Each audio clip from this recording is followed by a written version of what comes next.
When you get to winning, for me, it's come down to maxing out. And what maxing out means is you do one more at least than you think you're capable of. So when you're done, whatever you're doing, whether it's at the gym or phone calls or meetings or in sports, one more shot, one more throw, one more swing of the golf club or the baseball bat, the separator is for the winners, they do one more.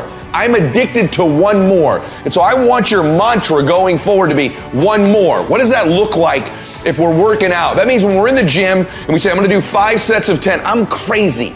Like I'm a psycho because I wanna win. I wanna be somebody. I wanna separate. I wanna compete. And the way I do that isn't with my giftedness, because I wasn't born with a bunch of gifts. And I think gifts are crap. I think for the most part, gifted people struggle in life because things come easy to them. I like that things haven't come easy for me in my life. I like that I don't have natural talents in every area. And maybe you like that about you too. Maybe you've looked at yourself all your life and thought, man, I don't have that natural beauty or that natural talent or this gift for creativity or intellect or humor. I don't have any of those things. But what I got is I will outwork you. And so at the gym, one of the things I focus on, they say it's 5 sets of 10. When I'm at 10, I go one more, bam, 11. If I'm running on the treadmill and it's a 45-minute run, I never finish at 45. I always go one more minute, 46. If I'm at the office and I'm supposed to make 25 phone calls that day, when I'm at the end of the day, I always do one more. If I've got meetings, I always do one more. My mantra for 3 decades in business has been one more. Why? Because we get out of life what we think we deserve. And I'm the kind of guy that I know when you do 45 minutes on the treadmill and I do 46, I deserve to be fitter. I know that when I'm lifting weights and I watch you do 5 sets of 10, and every single time I do one more. When it's a set of 5, I do 6. When it's a set of 8, I do 9. When it's 45 on the treadmill, I do 46. When it's supposed to be 20 phone calls, I make 21. When it's supposed to be an 8-hour workday, I work 9. Whatever it is, I always do one more. And what that does is it makes me eventually think I'm doing things other people aren't willing to do, so I should get things other people aren't going to get. You are one decision away from changing your life. And you have to accept that. You're one new meeting, one new relationship, one new contact, one new action, one new decision away from shifting your life from where it is right now to a totally different place. So what's the decision? You already know. I could go backstage now. There's something you've been hesitating on. There's a contact you need to make, isn't there? There's a job you need to quit. There's a relationship you need to engage in. Maybe there's a relationship you need to leave. I don't know what it is, but I know there's a decision that you need to make to take you to the next level, just like I know that's true for me. Because decisions shape our destiny when they're backed up by some massive ass action. Okay, but you can't take the action if you don't decide.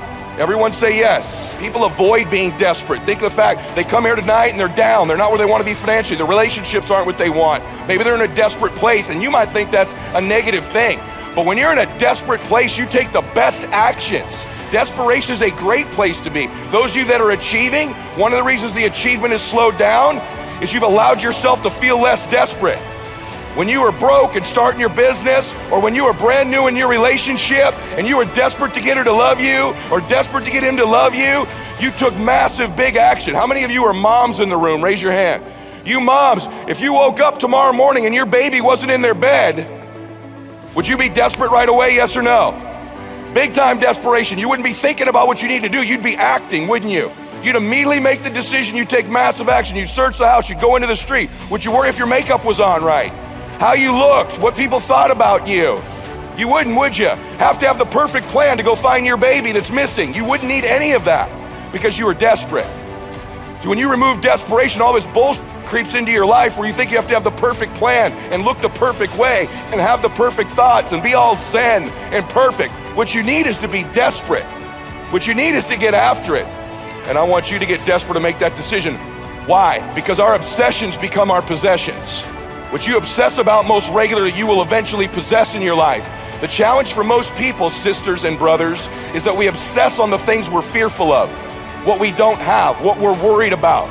And then we end up possessing those things over and over again, rather than programming ourselves to become obsessed with what we want, what our dreams are, what we believe we deserve. When we become obsessed about those things, long term, we end up possessing those things. Can I get an amen for that? Yes? Yeah, most of us don't replace the external parts of our lives because those things happen naturally without thought. The external results of our life, in order to replace ourselves with the next best version, requires intention, requires obsession, requires desperation. Everyone with me on that, say yes. So it's not unnatural to change. Your friends that think you're crazy to have started your business or come to a seminar or spend money you don't have, they're the crazy ones. It's unnatural to be the same person you are right now next year. For all of you in here, the 35-year-old you should be gone next year forever, and there should be a brand new, better 36-year-old.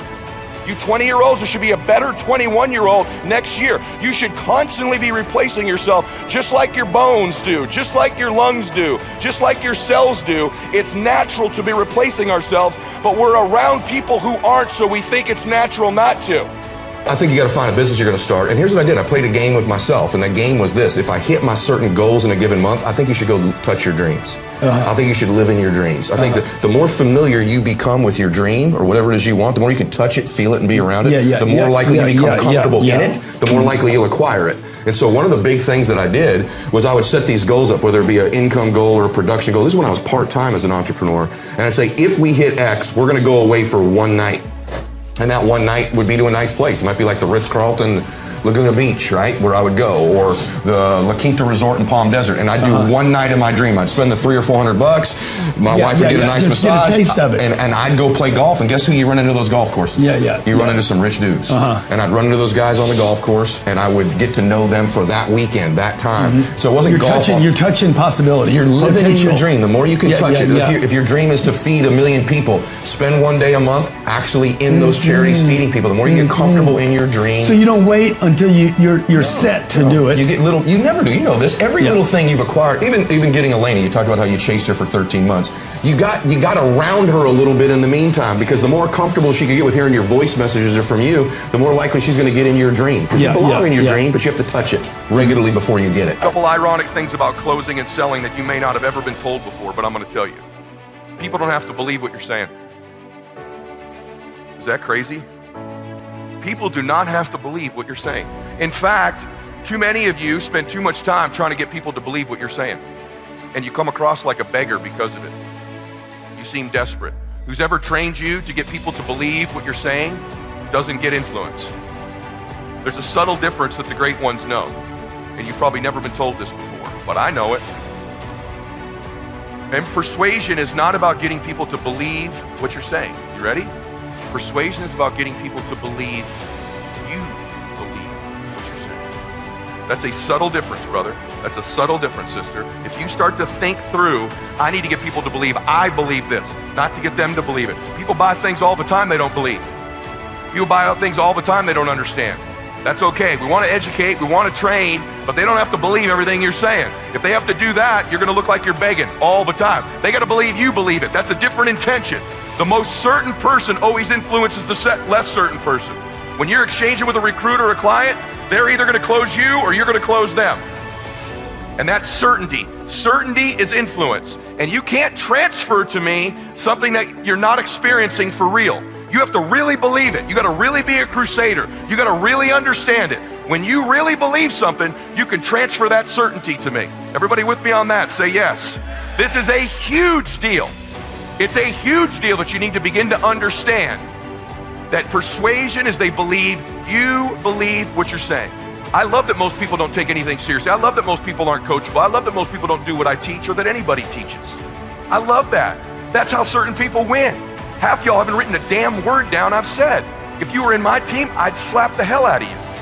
I don't say that disrespectfully. I say this as a dipshit who had a Velcroed car. I don't say that talking down to you. I say, wake up! You want to win? You want to be a millionaire? You got to quit being so casual. You walk slow, you talk slow, you implement things slow, you talk a good game like you're going to be somebody, like you're going to make hundreds of thousands of dollars. You can't even write a note down. You're going to get your ass kicked in business, dude. Business is a sport. It's competitive. You got to get focused and get in a hurry. You around a dude like me, we will smash your organization. We come to play. We're for real. What are you? Cool? I've seen all kinds of cool guys my whole career.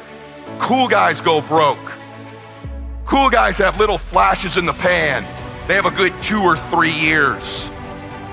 Players who implement strategies that get focused and intense, they win decades. They win multiple championships. You win for 2 or 3 years. You know how many guys I've known that have made money for 2, 3, 4 years that are ass broke now? You gotta win year after year after year to be a player in business.